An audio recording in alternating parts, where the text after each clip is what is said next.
Good morning. Let's see who we have here. Okay. I see we have Candy. Candy, hello, Candy. Candy is the mod queen, and you really can't go to a live stream on YouTube without running into Candy.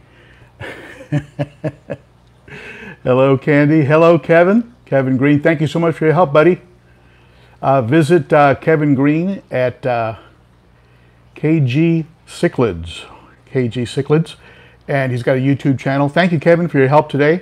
I also have Denny. Hey, Dennis, how are you, buddy? Dennis has Denny's Aquatics, and thank you for your help, Denny and Kevin, and of course, Candy, the queen of the mods from Montana. I think that would be a good business card. Queen of the mods from Montana. So I thank you all for sitting in. Let's see here. I hope the lighting is good. And I want to just give you a quick, just an overview of what I've been doing recently. I mean, you can tell by the button here. I believe this is Murphy, and he's from the he's the mascot of the aquarium co-op, and he's just a big puffer that everybody loves, and it was given to me by Corey over at the Costa Mesa Talk. For those of you who watched my What a Day video, I had the pleasure of visiting a couple fish stores down in that part of the state, and then also sitting in on Corey's talk. And I would have posted some of Corey's video, but I didn't really want to be there filming while he was talking. It was it just felt a little bit awkward, you know, to be kind of like sort of stealing his material, if you will. And hello, Alabama. Hey, Andrew. So I didn't want to steal his material, and so I just sat there and I enjoyed the talk. And but I'll tell you, I was really surprised at how much almost every disease that he talked about led back to salt. And certainly some of them you couldn't use salt in some of the applications. Certain fish that are sensitive to salt, heavily planted tanks. He didn't want to. You know, he definitely said don't use salt there, and he seemed against the idea of pulling all of the plants out and then applying salt, because of course that in and of itself would create a tremendous amount of stress for the fish. So he was very specific about where to use it, but he did seem to recommend it quite a bit for quite a bit of situations, and of course you have your commercial, your API salts, things like that, and you also have things like Epsom and kosher salt and things of that nature that work. Sometimes people ask me, do I use salt on a regular basis? I'm currently using salt, and I don't know if you can see on the camera, but there's a little tank set up right here. That's a little 10-gallon Aqueon. It's an Aqueon tank. It comes with a built-in filter, and it has you can buy a heater separate. They're about $50, and they're really good when you need an emergency quarantine tank, which I'll be getting into in a minute here. So people sometimes ask me, do I use salt in my tanks on a regular basis? And what I use is this product here. It's Cichlid Lake Salt. It's a Seachem product, and I'm not sponsored by Seachem. I buy this. In this case, you can see Super Cichlids is where I get it from. But a little plug for Lisa and Super Cichlid. They're opening a new shop in Delaware. Check out their video of the tour of the shop in Delaware. That shop is unbelievable, just simply unbelievable. It's epic. So I use this, which isn't real salt. This isn't really like Epsom salt. What this does is it tries to emulate the trace minerals, the combination and ratios of trace minerals that exist in Lake Malawi. So it's not really like applying Epsom salt to your tank. It's more just helping to create the type of minerals that the fish ingest through gills, through their scales, through their they actually take that in, and it gives them a little bit of mineral support. So that's what I use on a regular basis. I use this. Now, that being said, I underdose. I don't overdose or even use the suggested dose. I just add probably about a half dose of this type of salt, just to add some of the minerals which also exist in some of the foods that I use. Those foods are mineral enriched, so I just sort of back it up a little bit by adding a little bit of this Malawi Lake cichlid salt. So it's not really like using Epsom or kosher. It's not something that you would use to treat, like if you wanted to treat disease or provide some type of relief to the fish. Now, if you want to use salt, certainly Epsom and kosher salts are good, and they're very inexpensive alternatives. And this one here is from Fritz Aquatics. This labeling is very unusual because I picked it up as a it was sort of in the beta test phase, in the beginning testing phase, and but it's a cichlid probiotic salt that Fritz says, the Fritz rep told me that they were using it in aquariums that contain fry, and they were seeing very good growth, and they were seeing a very good color with these fries. Now, since the American Cichlid Association meeting that I attended last year, Fritz now has released this as a product with an actual real label on it, and so it's I'm using this salt. This is the salt that I'm using to treat the Autopharynx tetrastigma in the tank right here, who was beat up by somebody in the tank behind me here. Somebody here gave him a whooping, so I'm not sure what happened. And but I'll tell you, getting back to Corey. Corey is a, how can I describe him? He's a gentle soul. He's a kind, soft-spoken, sincere, very sweet. He's very single-minded. He seems single-minded of purpose. He truly lives, breathes, and sleeps the hobby, and he is simply a wealth of information. And so on the way out the door, he handed me a few of these Murphs, and if I've got a couple extra ones, if you folks want them. I'll tell you what, any super chat that's $5 or more, you send me your address, I'll send you one of these Murphs. For those of you watching this on the replay, what's a super chat? A super chat is if you watch a live stream, you can then you can throw some money into the pot and support the addiction of the individual who's delivering the live stream. Addiction in my case being the addition of more fish to the tank behind me. So anyway, so yeah, if you super chat, I'll go ahead and send you. I've got two of these Murphs, and you can see they're pretty cool. It's kind of like if a beaver and a fish got together and had a baby, they would look like that. Okay, I also went to Nolan's on that same day. Nolan's Aquarium down in Santa Ana, California. He's a real up-and-coming cichlid provider, and he provided me also with this little button, so you can see the difference in budget. You know, you get a difference in budget. So it's a very cute little button. But Nolan's has really got it going on down in Santa Ana.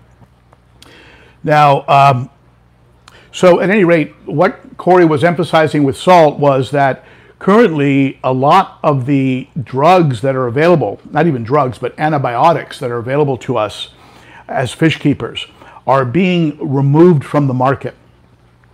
the FDA, you know, the folks that control those kinds of things, I don't know what they're thinking. Maybe they're thinking, maybe it's like the Sudafed where people make crack or something. But they think people are going to take these antibiotics and they're going to try and self-medicate or do something. I don't know. I don't know what the thinking is, but the bottom line is that some of the more effective, some of the stronger types of antibiotics are disappearing. You know, they're just disappearing off the market.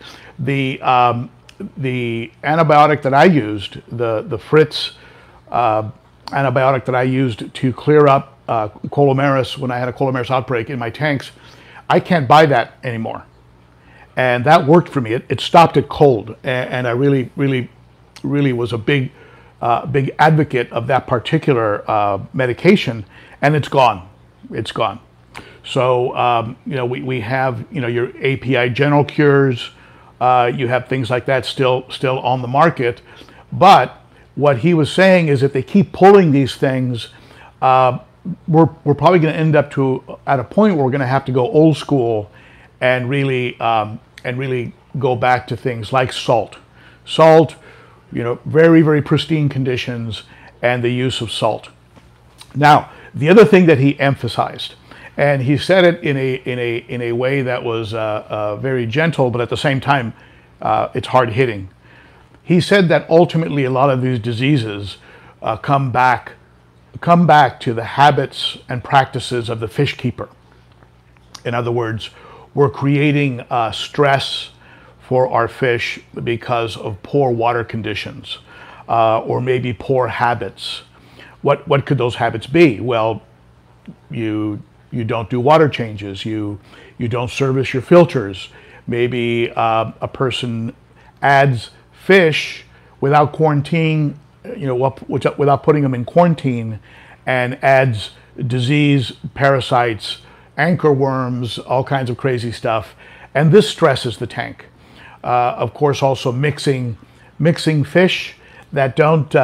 Hey Jerry, if you're in the U.S., if you're in the continental U.S., send me your address. I'm gonna send you a Murph. I'm gonna send you a Murphy badge. So, you know, I like promoting these smaller channels, helping them to. Of course, I'm joking. Corey has what, 1 million subs? Anyway, so at any rate, so thank you for that. Thank you very much for that. And so at any rate, it came back to the fish keeper. In my case, that would be me. When I've had situations occur in my office, in my fish keeping, it's come back to me. The time I had the Colomaris, you know what happened? I rushed a quarantine. I had a situation going on where I needed to get some new fish coming in, and so I pulled the quarantine fish out too fast, and I put them into a main tank, and I started to see things show up, like damage on the lips, and I thought that was fungus, and it wasn't. It was the beginnings of this Colomaris. And another thing that Corey said, which I agreed with him 100%, is the Pimafix, you know, the Melafix and the Pimafix, he has found to be completely ineffective.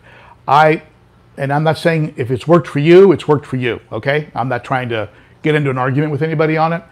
But for me, the Melafix and the Pimafix have been completely worthless. And in the Colomaris outbreak I had, what it did is the look of the lips on the fish, I thought I had like a fungal situation going on. So I treated with Pima or Mel, I forget which one. I think maybe both. I think I might have hit it with both. And what that did is, one, it did nothing to stop what was going on, and two, because it wasn't the right thing, right? But two, it gave the Colomaris time to take a better hold. Now, rolling it all the way back, it's on me. It was on me. I rushed to quarantine and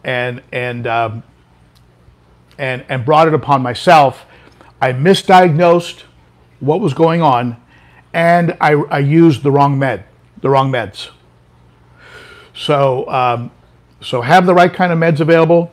Definitely have some salt available, and keep in mind that we are going through a phase in our hobby where a lot of the more powerful meds are being taken away from us. So we may end up with salt as the one thing that ultimately they can't really remove. Now, that being said, I want to talk with you a little bit about setting up an emergency quarantine. I had, as those of you who watched my last video, Killers, Fish That Kill Other Fish, you know that I had an incident with, and I'm not sure who. I still haven't identified which one of these guys back here did it. They've all behaved really well, by the way, since I removed the otopharynx. Maybe that was, I don't know what was going on there, but if you need to set up an emergency quarantine tank, you can have something like a 10-gallon Aqueon, like the one I have here, but off to the side here, if you can see it on the, yeah, okay. So, however, you can use a bucket, you can use a tub, you can use anything that'll hold water. And what I suggest you do is take either some substrate or you know, some. In my case, what I did is I took the NO3. I have these cubes in the sump, and they're called NO3. They're made by Brightwell, and I have like a bag of these cubes in there that are the home of beneficial bacteria. So what I did is I removed those cubes from the sump, I put them into the 10-gallon, and then added tank water, and then moved the otopharynx tetrastigma into that tank, and then I could treat with salt. I'm treating them with some of this Fritz Aquatics salt. So if you need an emergency, now other ideas, you can have a sponge filter running in a tank and immediately transfer that sponge filter. You can also have pieces of sponge in let's say a hang-on back filter, like extra pieces that you can remove and put into the small hang-on back filter on an Aqueon. In a pinch, just keep those in your hang-on back filter. And then if you need to set up a quarantine tank real fast, you can pull them out of your hang-on back and put them into the small filter that comes with the Aqueon or whatever filter you're going to be using. The easiest, of course, is to have a sponge filter running in an established tank, and then you simply drop that into the tub, the bucket, or whatever it is you're going to use. You have an instantly cycled situation, and you don't have to worry about necessarily an ammonia spike because you have enough beneficial bacteria. Just be sure you drop it into tank water or you drop it into treated water. Otherwise, you're going to kill the bacteria. You're going to kill that bacteria in the sponge filter or whatever you're bringing over. And now you might ask, well, wait a minute. You removed a big bag of Brightwell cubes from your sump. Is that going to create a problem with this tank behind me? No. If you see the size of the tower that is full of media in the sump, and there's a big Brightwell block in there as well, and everything you see in the tank is covered in beneficial bacteria. So no, it's not going to create any kind of a crash. It's actually not a bad thing. So you're good to do that. You're good to do a very quick QT tank. I had the otopharynx in the sump, and he was a little cramped in there. There was the pump was in there, and I just felt a little bit bad about it, so I decided to take him out and put him in the 10-gallon Aqueon. So let's talk a little bit about the topic of the promoted topic. And you and I both know that no matter what you promote, these streams go in all kinds of directions. But let's talk a little bit about the promoted topic, which is killers. In the African cichlid world, there's a particular kind of fish. And by the way, I'm seeing you folks say hello. I'm trying not to get distracted by the chats, but hello and thank you so much for coming in. I do see your comments, but if I stop to greet each of you, I'll never get through what I need to say. So among the cichlids, I think the ones that are recognized as the biggest killers are the Nimbochromis, and I was cautioned when I first set up my Nimbochromis group. I had a Linny, a Polystigma, a Livingstoni, the Fusco, and the Venusus. Somebody called it a battle royale. Somebody called it a future war. But at any rate, the Linny, something happened with the Linny. I'm not sure. He became very listless and finally ended up not making it. It's been my experience that Linnies can be a little bit fragile. I'm growing one out now, and I'm hoping that one, because I'm growing him out as a fry, I'm hoping that he ends up being very strong and I can have him for a while. The Livingstoni ended up, because I thought it was a female, I gave him away to Nolan over at Nolan's Aquarium in Santa Ana, and he tells me that it could be a male. He vented it and it looks like a male, but it's never gotten any blue in the face. So it's an odd fish. We concluded that he was non-binary, which in California means he hasn't made up his mind about what she is. So I'm not going to judge this fish. Okay? So so at any rate, and the Polystigma, a fish that I loved, ended up taking a beating and didn't survive. I put him in quarantine and he didn't survive. I think the beating he took was because he tried to take the top spot from the Venusus, and the Venusus wasn't having it. The Venusus just, I'm not sure how well you can see the aquarium behind me, but if you see that Venusus, he's thick. He's very thick. He's probably pushing 9 inches, and he's just a beast. He's just a big fish. Fortunately, normally he's calm, but when he gets set off, when something triggers him for whatever reason, forget about it. There's everybody just stays out of his way. They usually go into the plants back here and just make a point of staying away from him. Now what triggers him? What triggers him? What's been your experience? What triggers violence and aggression in cichlids?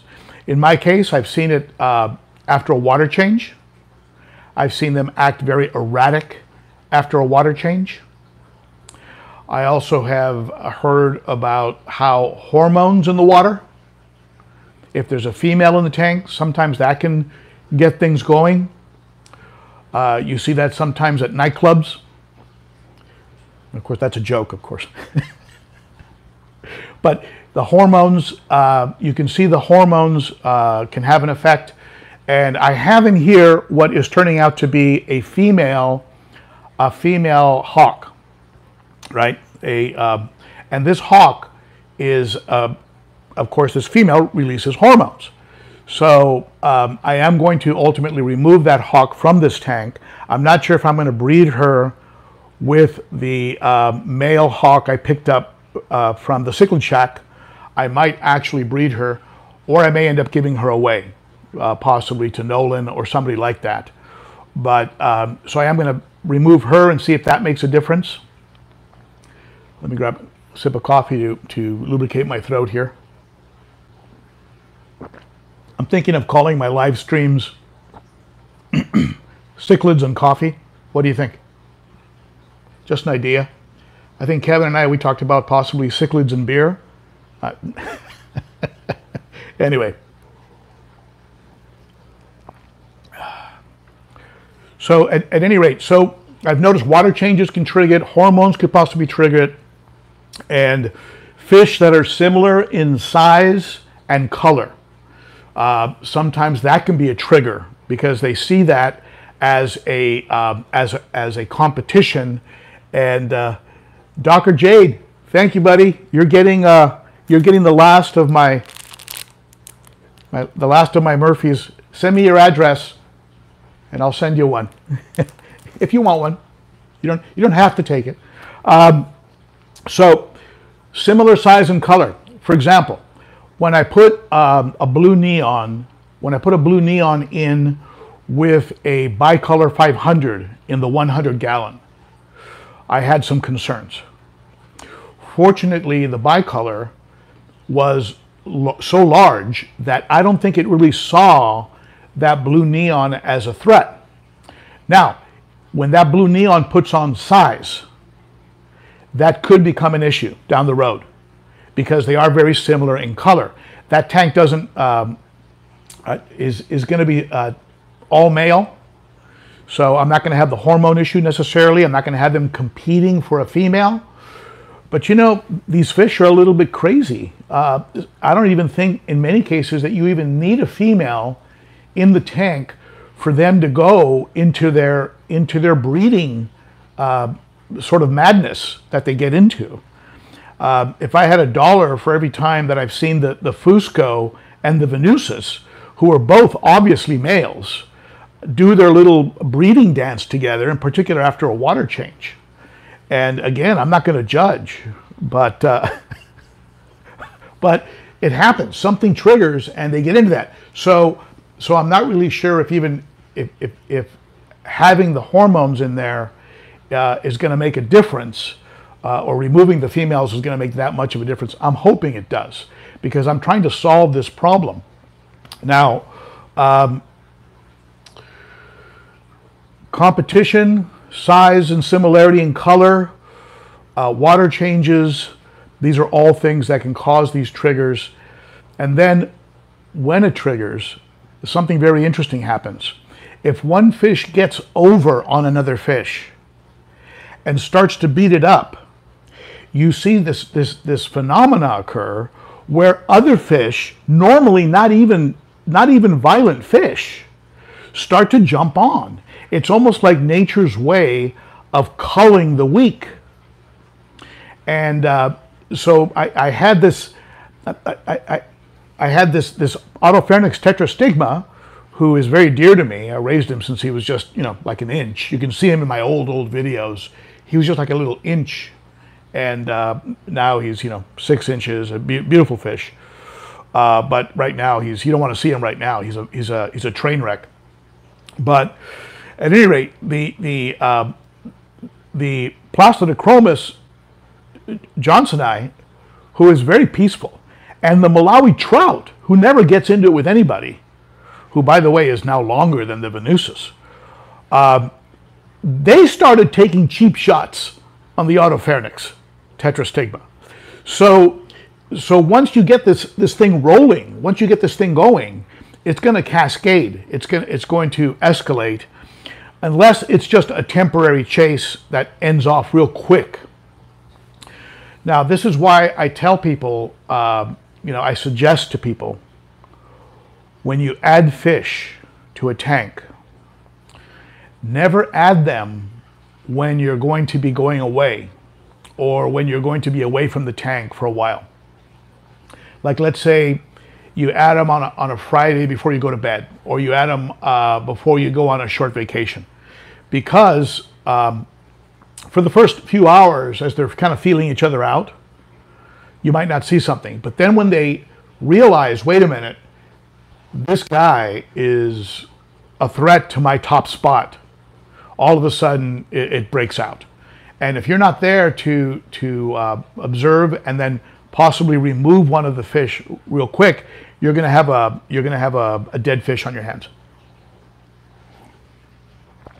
Under that video, Killers, I must have seen 15 or 20, I don't know, maybe 15 comments of people talking about a beautiful fish or several fish that were killed off. And in some cases it made sense, in other cases it made no sense. It was just all of a sudden one fish went off, and I think that's part of our hobby. I think it's something we accept as fish keepers, and we know that as cichlid keepers in particular, and I'm sure those of you out there who keep South Americans, South Americans, maybe Central American cichlids, you have the same issue. And it's so pronounced in the South Americans that very often when I check YouTube channels that have South Americans, it's one fish in the tank, maybe a female who's hiding in a in a tube or something, and one big male. And so I think it might even be even worse with South Americans. If you have South Americans, comment down here, let me know, because it definitely seems like it. So what are the possible solutions? What have you done? What have you done that has worked for you to reduce some of the killing, reduce some of the aggression? Have you done something that has been effective? If you have, I want you to share it in the comments below, because be part of that convo gang, right? The convo gang. Share it below. I always say we learn from each other, right? And so share it in the comments below. I love to see the discussions, and I'd love to get some tips. What I've tried in the past is I've moved around the scape. In other words, I've moved all the plants from this side to this side, moved these rocks from here to over here, so I've done things like that, where that seems to have confused them enough temporarily. When I add new fish, I add them with the lights out, and I leave the lights out for several hours so everybody kind of calms down, and then when I turn the lights on, I'm hoping that they just, oh, well, with their short memories, this guy's always been here, so maybe it's okay. So I've tried rescaping. I've tried adding fish with lights out. I've also lowered the temperature. Instead of running at 80, 81, 82, I've run the temperature at 78 to see if that helped. And I'm not really entirely, it's hard to run it at 78 this time of year, because just because of the weather we're having, the tanks are running at 80 without the heaters running. So, so if you have some ideas on how to stop the onslaught, definitely share them in the comments, either now or share them after this posts to the YouTube channel, and you watch it in the replay. Now, there was a comment made by John. John was talking about John Hudson over at KG Tropicals. Now, you folks know John, John and Lisa. John is that old bald-headed guy that married that very young, pretty gal named Lisa. And and I'm picking on John because he picked on me in his last live stream. And at any rate, yeah, I love those guys. So but John was talking about getting free stuff, and YouTubers, how YouTubers get free stuff. And and here's my take on it. Any one of you can get free stuff. And I'll tell you, if you put in the effort that people like John and Lisa, IFG, Corey, Joey, all these folks out there, if you put in that kind of work, these manufacturers are going to notice, and they're going to approach you, and they're going to approach you about silly stuff, and they're going to approach you about some really good stuff. Very often, what you get approached with has a lot to do with the size of your channel. And just to give you a perspective, John and Lisa were approached by Kessel. Kessel is a very high-end lighting. I mean, they make a lot of products. Lighting, their lighting is legendary. It's epic. It's used by reefers. People who run coral reefs, lighting is crucial. It has to be perfect. And so they received some lighting fixtures from Kessel that cost probably thousands of dollars. Okay, and apparently he was ganged up on by, oh well, you know, you can suggest these because they're free to you and blah blah blah blah blah blah. And so he got, you know, he got this sort of dumpster fire of comments. But you know, hey, more power to him if he gets that kind of a product. Now, just to give you a difference, I had a company called Senzeal. They have a Facebook group, Senzeal, aquarium group, Senzeal. I believe they're out of China. You can also visit them at senzeal.com. And I'll do a review on this, but because of the size of John and Lisa's channel, they get thousands of dollars in lighting. I get sent a $10 I get sent a $10 light. This light, however, is actually very impressive. This is it clips on. It clips onto the side of your tank. You just drop it on, and let me show you this thing. It's full spectrum, and I'll do a review on it later, a real review. But oh my God, look at that thing. This thing is like unbelievable. So great for a nano tank, great for a cube. Again, it just slips on the tank. It has an on-off switch, and is apparently full spectrum and very good for plants, for a planted tank. I'll put some links when I post the video. I'll put some links on this, and they contacted me and said, "Hey, do you want to check out a light?" And I said, "Sure, why not? You know, hey." And I'll use this, and probably in the center section of my sump. So I think if YouTubers put in the work, it's very smart. I share John's opinion on it. It's very smart on the part of the manufacturers to contact those YouTubers and tell them about and have them promote the product for them, because other advertising channels in the fish world, apart from maybe shelf space in a aquarium store, is actually going away. And a lot of that shelf space is already taken. You have your big players, right? You have your Fluvels, your APIs, and folks like that, and they pretty much control the shelf space in the larger fish box stores. And so the avenue now for these manufacturers, especially startups and new manufacturers, the avenue for them really is going to be social media, Facebook pages, Instagram, and of course the YouTubers. That's going to be the way. So at any rate, let's go ahead and take up some of the comments. Let me see some of the comments that have gone on here. I need to look away from you for a second just to scroll back and see what some of you have said here. And thank you so much for those super chats, everybody. And I really appreciate it. It looks like we have about 50 people watching, 23 thumbs up. Thank you so much for those of you that gave it a thumbs up. And where's the thumbs down? I'm missing my troll. I have about 2 trolls that always come around, and they always give me a thumbs down, and I always look for them.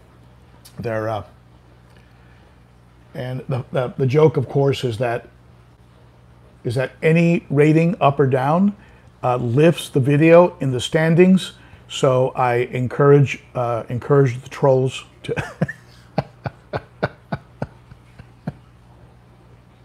Okay, let's see here. We have a lot of greetings, and I greet all of you. Thank you so much. And Edward, hello, Edward. Tomazuski, I hope I pronounced your name right. And Andrew from Alabama.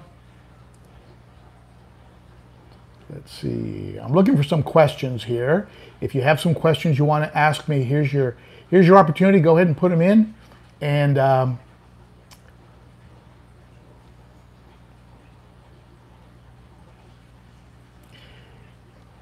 Jay's Crazy Obsessions. Guys, I just got a 55-gallon tank for the price of bringing it home and cleaning it. Sorry I had to tell someone. It's okay to gloat, my friend. It's totally okay to brag a little. Let me see here.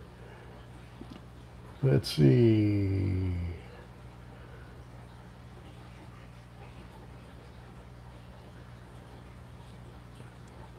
Fransek, please get better, my friend. Okay, get better. Thoughts and prayers your way.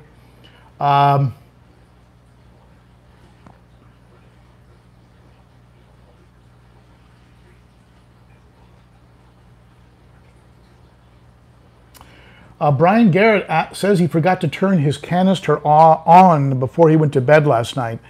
I've had canisters off for an entire day due to due to blackouts or power loss, and I saw no adverse effect. In other words, the fish were okay. When I turned it back on, the tank cleared up. Yes, it got a little cloudy, and the tank cleared up. In my case, I left the canister off for a couple days, and fired it back up, and everything, fingers crossed, everything was fine. My bad. Again, keep in mind, a lot of your bacteria is on these plants and the substrate and the rocks. There's a lot of bacteria there, so doing a water test wouldn't be a bad idea. Make sure that your ammonia isn't creeping up a little bit. I would certainly hit it with some prime, some water treatment when you notice that it's been off. But I think you're okay. I think you're fine. I don't think you have anything to worry about.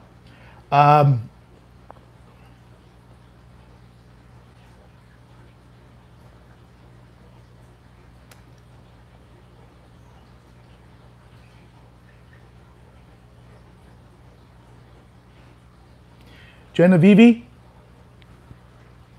I got you. I hear you. Someone said the craziness in the tank happens at night. That happens to me too. That happens to me too. This tank is facing my bed, and I'll hear splashing. I'll hear banging. I'll hear fish hitting the sides of the tank, trying to escape from another fish. This is one of the reasons why. Hey, Dr. Jade, did I forget to acknowledge? Thank you, Dr. Jade. Very cool. But this is one of the reasons I never keep anything sharp in a tank. Even with smaller fish, when the lights are out, you can get startled, or they can get startled, or you can have a chase, and then you'll notice the next morning that a fish has an eye that's been scored because they banged into something.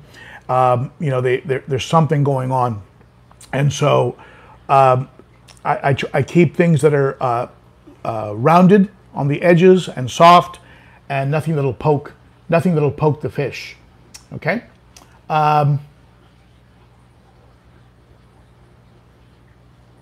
Yes, just test that water to be sure. Jay, Crazy Obsessions. You're right. That's what I would do.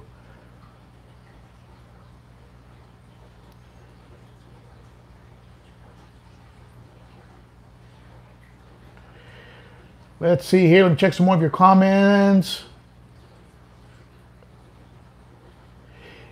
Yes, Troy, I used to do that. I used to add 4 and 6 fish at a time. In some of my earlier videos, I actually recommended that you try and add a large number of fish. Sometimes that's not practical because the fish that you just don't want to add that many fish. So what do you do when you want to add just 1 fish? And that's all you're looking for, and you finally find that unicorn fish, and you want to add him. I turn the lights out, make the tank as calm as possible. I do my water change and rescape the tank a little bit, and then I turn the lights out, float the fish, and release him, and I stay close. I stay around. I don't do it at night before bed. I try and do it early. And then, I listen and I keep an eye on things.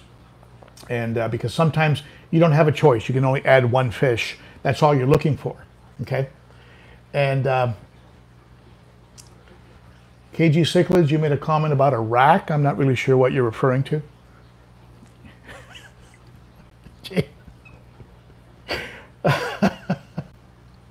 Okay. Someone talked about the bobblehead. Yeah, okay.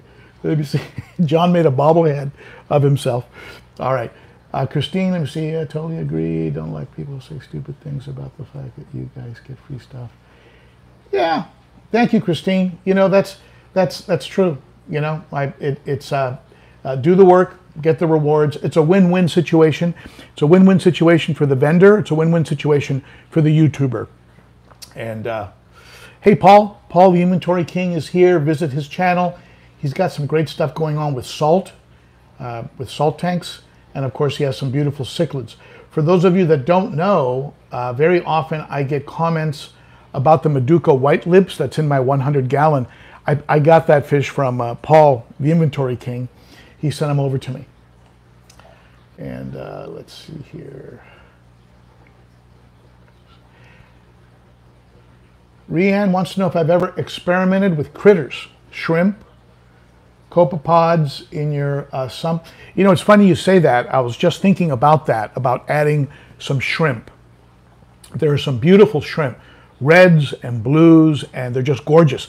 I'm just not sure. Do you know if they would survive in hard water, in very mineralized, you know, with high calcium and magnesium? Would they survive in a high pH type of a setup? If you know that, let me know, because I'd be curious to know about that, because I would love to put, you know, a few dozen shrimp in the sump just for being able to open up the sump and look at them. I mean, they're just very, very cool. Very, very cool. And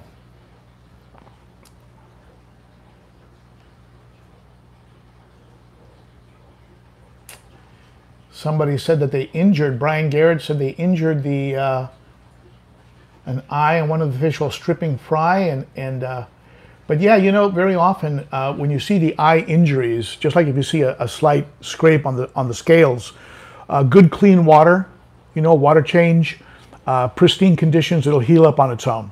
That's probably the best way to heal it.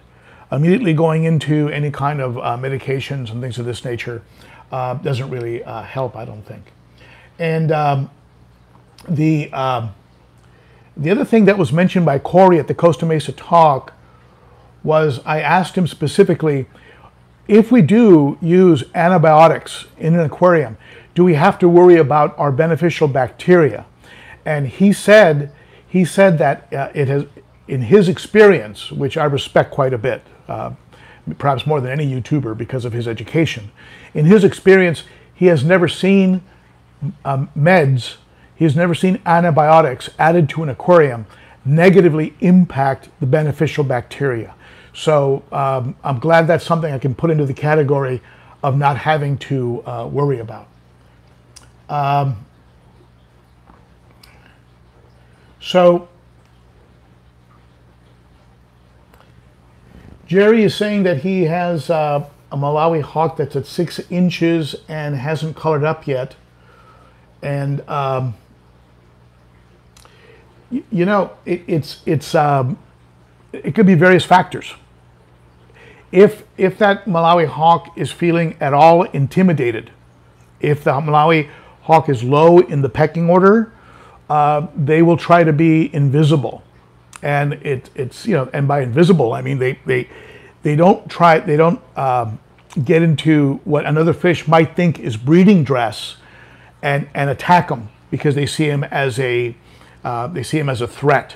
So he might be trying to put on his invisibility coat, and one experiment you could do is if you have another tank where that Malawi hawk would be a little bit bigger than the other fish, you can put him in there for a while, or you can put him in a separate tank for a while where he can be alone and calm and see if he colors up, see if he blossoms on you.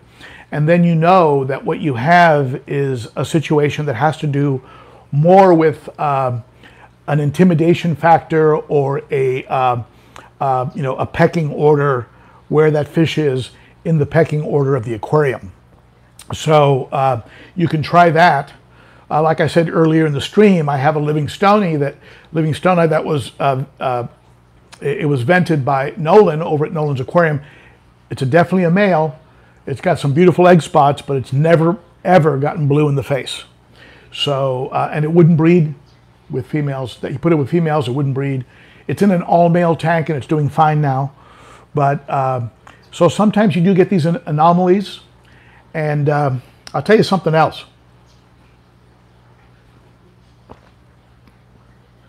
Don't give them away.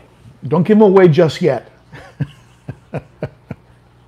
I had a couple of beautiful Buccochromis that I thought for sure were females, and I pretty much just gave them away to a local guy that came by and bought them, and for a very good price, almost nothing. And then about 2 months later, the guy texts me a picture of the fish, and he's this gorgeous colored up male. And I'm like, what? So don't give them away. Don't rehome them yet. Maybe try the experiment that I mentioned and see if he shows some blue in the face, starts to show some specks of color in the body, and before you give up on him. And that was a difficult lesson. And then the guy wouldn't sell it back to me. I don't blame him. All right. So let's see here. Any other comments? This is your opportunity to go ahead and ask me what you would like. And yes, Paul, Inventory King, I do agree. The manufacturer, it's such a small beep on their financials to send out a canister filter or a light or something like that. It's such a small amount for them. They don't even notice it. It's a non-issue for them, really, financially. And okay,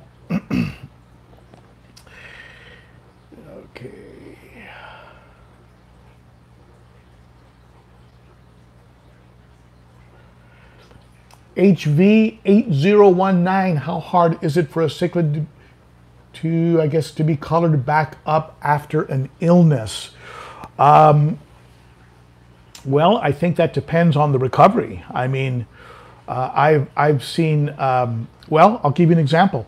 This Venusus in the tank behind me, somebody named him Vinny Cheeks. Vinny Cheeks, that was his mafia nickname, and called him Vinny Cheeks because in the Colomeris outbreak that I had, I don't know, what is it, 2 years ago, maybe a year and a half ago, he lost the section behind his mouth, I believe, all the way back to his gill plates. It was gone. It was all just deep, raw, and I mean, it was really bad. And but about 3 months later, after the Colomeris was stopped, he completely colored up. But it took 3 months. 3 months for that area to fill in, 3 months for him to get his strength back and to be complete again, and then he colored back up again. So again, one of the key words in fish keeping that you folks know already is patience, is just being patient. So yes, he will eventually get back to being himself, but you have to be patient. It could take a little while. Don't give up. Don't give him away. If he was beautiful before, he can be beautiful again. Keep his conditions pristine. Don't skip water changes, and you'll be fine. Okay, so let's see here. One of my cichlids died without ever. I have a little bit of a lag on the computer. Here we go. One of my cichlids died without me noticing, and my nitrite levels are super high.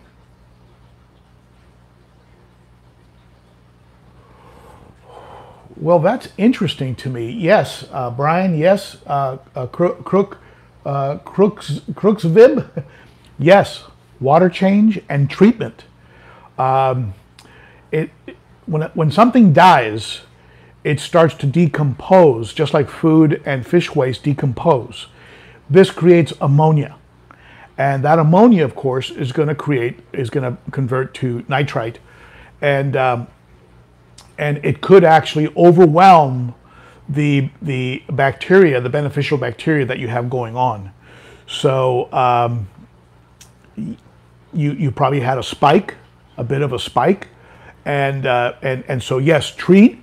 I would even consider something like Seachem Stability, because Seachem Stability both does, I think it does what Prime does and what Safe does, but it also helps to give a boost to the beneficial bacteria. So maybe something like Seachem Stability. And I know Fritz has a Turbo Boost product that is getting good reviews. Maybe throw a little bit of that in there. But I would be treating the tank, testing the tank, and water changing that tank probably 50 to 60% or more every other day. But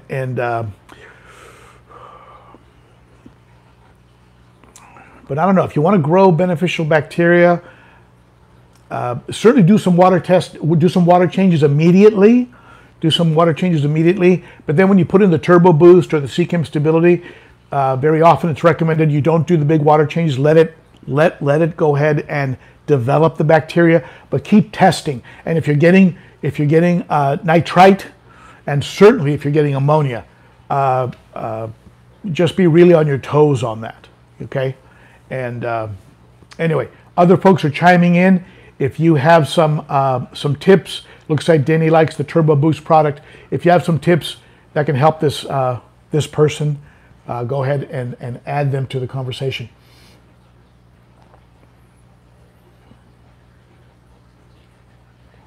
I've been using do-it-yourself internal canister filters in my tanks, but would love a sump. Sumps can be a little bit intimidating. So my advice is to get onto some of the salt channels and also look at my playlist on filtration, especially on sump filtration. I went through a difficult learning curve where I made some of the common mistakes. I got some water on the floor. In other words, I flooded a few times until I watched enough videos and I finally got it. I'm the kind of guy that jumps in and then figures, I can figure it out. And then I pull back and I go, oh boy, what did I learn? I did that when I started with cichlids. I went to the fish store. Oh, that's a cichlid. That's a cichlid. That's a cichlid. They're all cichlids. They should get along. Threw them all into a tank. And I had like 3 lakes, and I think I had a couple South Americans, and I had, anyway. Then I started watching videos. In particular, John over at KG Tropicals, I was watching his videos in the beginning. If you remember, before he returned after his leave of absence, he had a library of, I don't know, a couple hundred videos. And, my wife thought I had some kind of a man crush because she'd come home from work and I'd be sitting there watching this guy talking all the time. So at any rate, I learned, as the saying goes, I closed the barn door after the horse had left. I was backwards in my learning process, and I'm learning. I'm learning now to do a little bit more research on the front end before I jump in with both feet. Okay, so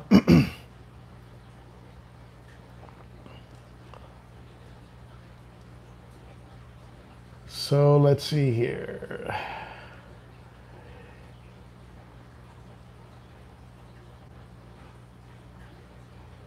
There are, I'm thinking, if you wanted to do a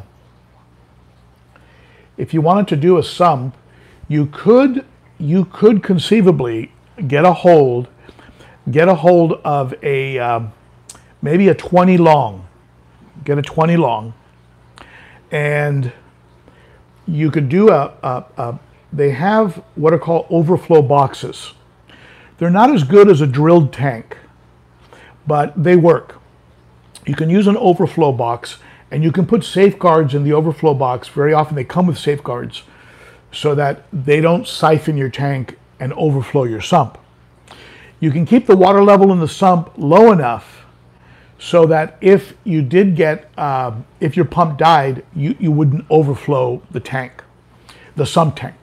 But you could conceivably, and I'm just throwing this out there, and you folks comment, tell me what you think. You could get a 20-gallon long, or maybe even a 40 if you had the space under your tank.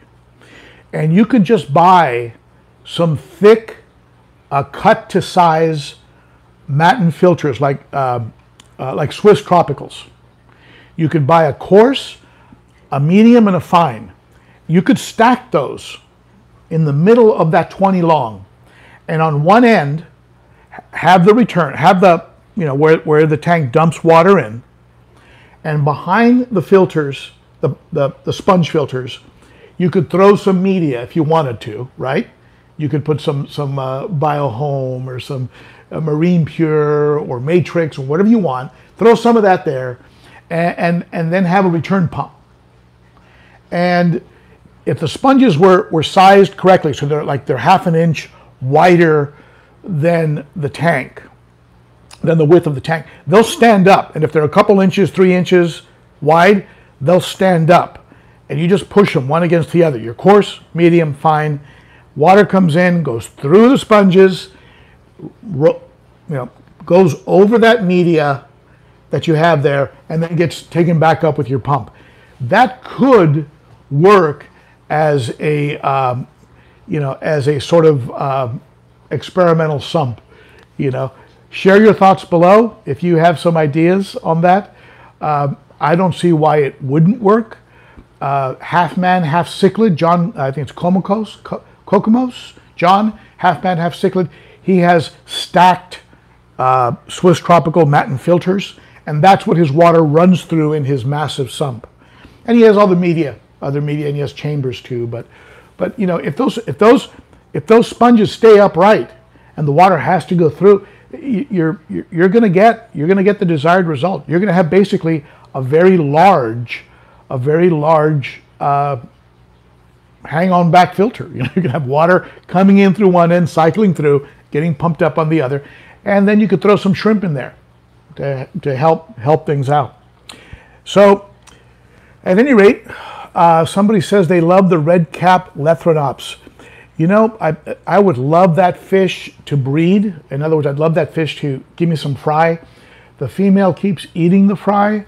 I'm gonna have to come up with something clever on it, and because I would love to get some fry from that fish. We've nicknamed him, as you know, Photoshop, because when I used to post pictures, nobody would believe he was that he wasn't photoshopped. So, at any rate, any other questions for me? Thank you so much for those of you that have super chatted. Any money in the super chat in today's stream is going to go towards buying some bigger fish. The one solution that I probably didn't talk about enough is that I am going to move in the direction of overstocking or heavily stocking. I don't want to use the word overstocking because it almost sounds like you're doing something wrong, or if you have the proper filtration and you're keeping your maintenance in and your water parameters are perfect and the water quality is pristine, you're not necessarily overstocking, you're just heavily stocking. So I am going to be stocking the tank behind me. I would like to add anywhere between 6 and 10 additional fish. So any of your super chat money will go into the overstock fund, and I thank those of you who have super chatted. I'm thinking if you have suggestions, somebody said Mara Rocks as a suggestion. Somebody said a thick lips would be a good fish. Other people have suggested a group of dolphins. Somebody asked if I've seen a albino dolphin. I haven't. I don't think I've seen one of those. But if you have any suggestions of what would be a fish that could be added to this tank behind me, I don't want to add fish that are so large that they're going to challenge the Venusus. I want the Venusus to stay in the top spot. So I'm going to be looking for fish roughly around 5 inches, maybe 5 to 6 inches, somewhere in there. So they're big enough to hold their own, but at the same time, they're not going to be challenging the Venusus and mixing up the pecking order. So any suggestions? Someone said the Nagraventer, yes. Is that the Tyrannochromis? That's a beautiful fish. My only concern on that fish would be how similar he is to the Fusco, and if that would create a conflict. However, if the Fusco doesn't see him as a challenge, because the Fusco is over 6 inches, maybe 6.5. So maybe if He's not seen as a challenge, but really just a fish that gets that spreads out the attention of the fish. I want these fish distracted so that when they do get triggered into some kind of aggressive behavior, they're distracted. And there's so much to go after that no one fish takes a beating like the one that my Autopharynx tetrastigma took. And let me see. I'm not sure. I'm not sure if plecos. Somebody's asking about adding salt with bristlenose. If you know the answer to that, I'm not a pleco expert, so I really don't know. Can somebody ask if you know about plecos? Somebody says they do it all the time. Okay, so apparently it's working for somebody. VC10 and Red Empress are on my radar, Dan. VC10 and Red Empress, those two are definitely on my radar. There's somebody local here in Southern California who has a big VC10. They've even offered for me to come get it. So that is definitely on my radar. Beautiful fish. It would be adding Protomellus. So I would need to be sure. I have one in here now, the Taiwan Reef. So so any thoughts that you have on that? I would have to, of course, be sure to including vegetables in the diet. For those of you that have tangerine tigers, right?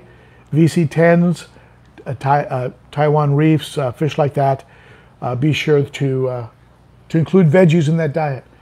Let's see what else we got. Good sized common haps. Yes. Let's see here. We have any other comments? Someone says, no, it'll kill them. Trust me, I killed mine that way. Okay, so someone says no on the salt. So Edgar Riviera, I love the look of people's faces when they see my 240 in my family room for the first time. I love that too. I love it when people come in, and you know what's really cool, and you'll probably agree with this, when your fish are very colored up. Have you ever had somebody come in and say, is this a saltwater tank? I think that's the biggest compliment that we can get as fish keepers, because let's face it, saltwater fish are off the hook. I mean, they're nothing compares to saltwater, okay? I love the freshwater. There are some freshwater species that are very beautiful and that pop, but saltwater, hey, look, nothing compares to the crazy color combinations, patterns, and shapes that you get in saltwater. So when somebody comes in and says, hey, is that a saltwater tank? That's the best, I think that's the best comment you can get.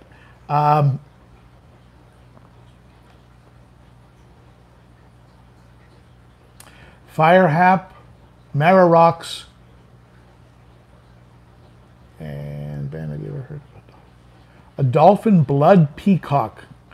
Dolphin blood peacock. You got to tell me more about that fish. I haven't heard of a dolphin blood peacock. My experience with dolphins up until now, my experience with dolphins have been that they've been very aggressive. I did have a group of them, 2 or 3 of them, that I lost a few years ago on that Colomaris outbreak. I wouldn't mind trying them again. I understand that they do well in groups, so maybe I would get 3 or 4 of them. And I love the blue. The shade of blue that the dolphin gets is a very beautiful shade. It reminds me a little bit of the Deepwater Electra and the Gazelle, the Placidochromis Gazelle and the Placidochromis Deepwater Electra. You get that gorgeous light electric blue. It's a beautiful blue. I really like it a lot. So that is certainly on the radar as well. Yes, it does sound like a hybrid, Brian. The cichlid shack. Mara Rock says it's a bad idea. Gentle giants, they often get taken out. James, I'm going to call you. Maybe we can do a little collaboration on this project of mine. James over at the Cichlid Shack in Arizona. The guy provides quality fish. The monster eye biter back here. is from him, and so is the Malawi Hawk in the 100. And the man deals in quality fish, and he also is a family business, which I love to support family businesses, like my friends over at the Wonder of Cichlids, right? Cunningham, over Super Cichlids. These are family businesses. I love when family businesses are thriving. Just something I enjoy seeing.